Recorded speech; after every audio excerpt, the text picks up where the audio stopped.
വിചാരിച്ച ഒട്ടനെ മുമ്പിൽ വരും. തെണ്ടി ഞൊണ്ടി തണ്ണിക്കുളവാടാ വേണ മാസത്തിൽ 2 തവണ കുളിച്ചാല് എനിക്ക് ജലദോഷം വന്നിടും. തന്നെ എനിക്ക് അലർച്ചി. എന്റെ അമ്മയുടെ തലവട്ടം കണ്ടോ അന്ന് തുടങ്ങിയ എന്റെ കഷ്ടകാലം. കിടക്കാൻ സ്വന്തമായിട്ടൊരു കിടപ്പാടം ഇല്ലെന്ന് പറഞ്ഞ് കല്യാണം കഴിക്കാൻ സമ്മതിക്കുന്നില്ല ജന്തുത്തള്ള. എന്റെ റേഡിയേറ്റർ തണുപ്പിക്കാനാണ് ഞാൻ വെള്ളത്തിൽ കിടക്കുന്നത്. ഡൈവോഴ്സ് ചെയ്തിരുന്നെങ്കിൽ അവളെ ഇവനെ വിട്ട് പോകുമായിരുന്ന. ആദ്യ രാത്രി ഇവനൊന്ന് ഡൈവോഴ്സ് ചെയ്യാൻ നോക്കി, എന്തോ കണ്ട് പേടിച്ച് അവളെ ഓടിപ്പോയി. എന്റെ കയ്യിലെങ്ങനെ ആയിരിക്കണം മിനിമം ഒരു 500 ഡൈവോഴ്സ് കഴിഞ്ഞ് പിറ്റേ ദിവസം പെറ്റണിട്ടാണ്. ഭയങ്കരമായ ആള്. അതെങ്ങനെ കർത്താവ് അടിയുള്ളവനെ കൊണ്ട് അറിയാൻ പറയില്ലല്ലോ. അല്ല നിങ്ങളുടെ ഭാര്യയുടെ കല്യാണം പോവും?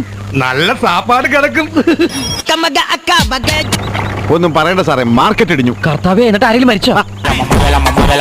കൊടുത്താലും കുഴപ്പമില്ല. എത്ര ഉണ്ട്? കിട്ടിയ മുഴുവൻ ഉണ്ട്. ബില്ല് എവിടെ? ബില്ലോ? ഇവനാണ് ബില്ലാതനോ?